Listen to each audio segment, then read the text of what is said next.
Ladies and gentlemen, here before you today I stand not as a student, but a nation builder.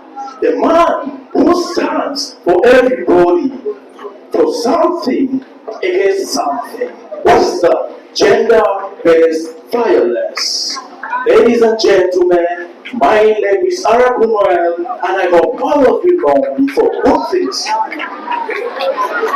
First and foremost, gender-based violence is a form of violence committed to any individual that affects them psychologically, physically, emotionally, and in so many terms. We are not aliens to our communities. Henceforth, we know what happens with gender-based violence.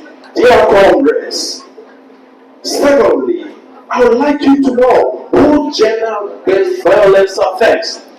People have been fond of this thought that gender-based violence only affects female. That's why people always talk about the girls as if the boys are not human beings, which is so wrong. Ladies and gentlemen, we are all victims of gender-based violence.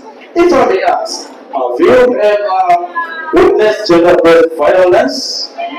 If you did, what were the repercussions? What were the causes? And how are you going to prevent them? That is what is in question. And that is what we should address as a nation.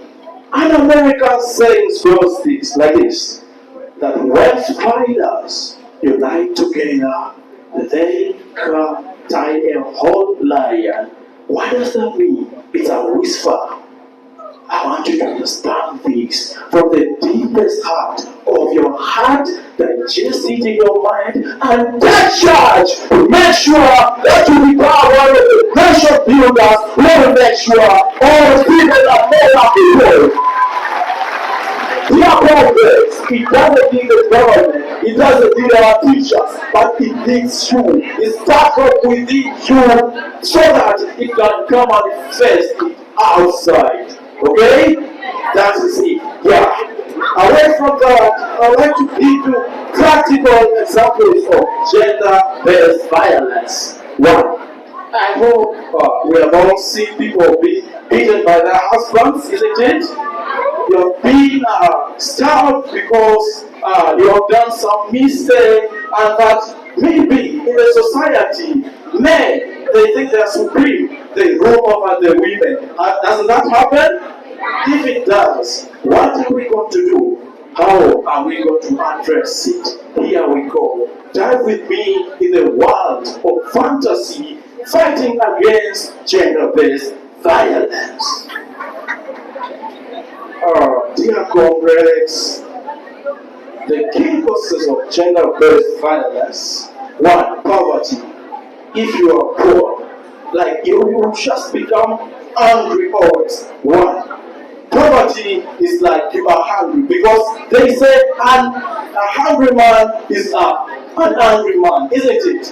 So when you are poor, you always induce your anger on other people because you think they are where your anger should be absorbed. So poverty is a key there. Two, lack of legal protection. When you don't have access to legal protection, there you can never know that gender violence is bad, because those who commit it will always stand for it, and the law shall not address them appropriately. Two,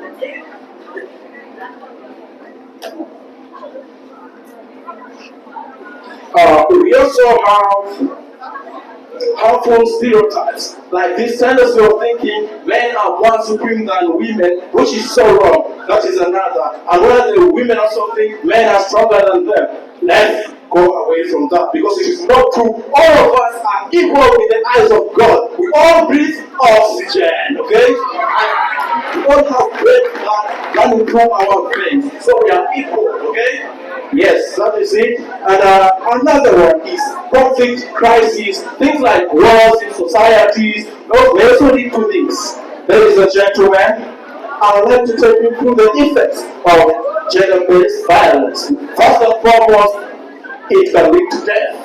An example is where when one gets beaten, Yes, ladies and gentlemen, I think I'm about to rest my case, but before that, it also leads to psychological torture, breakdown, families and society, economic loss, injury, and other things more so like death, as I said before.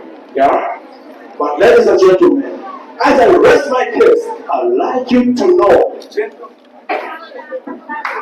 gender-based violence doesn't only affect women, but it affects all of us. And this means we should all stand together to make sure that we fight it together. Together we can. Everybody say together we can.